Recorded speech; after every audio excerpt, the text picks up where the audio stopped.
अपर नीलम है और ये इसका व्यू पॉइंट है।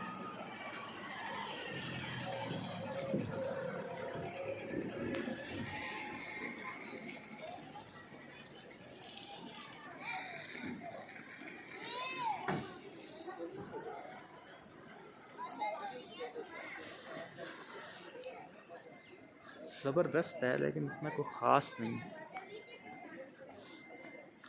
जिस तरह से इसकी मशहूरी सुनी थी ना वो नहीं है यहाँ पे कुछ भी।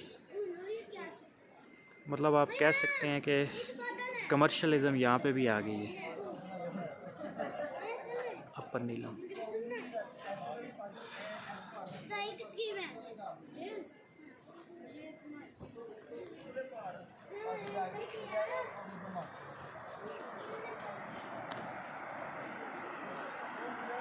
वो सामने दरियाए नीलम है और सामने इंडिया है।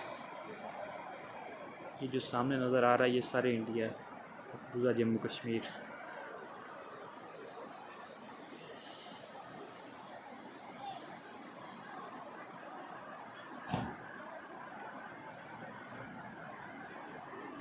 केरन नीचे केरन है, ये वो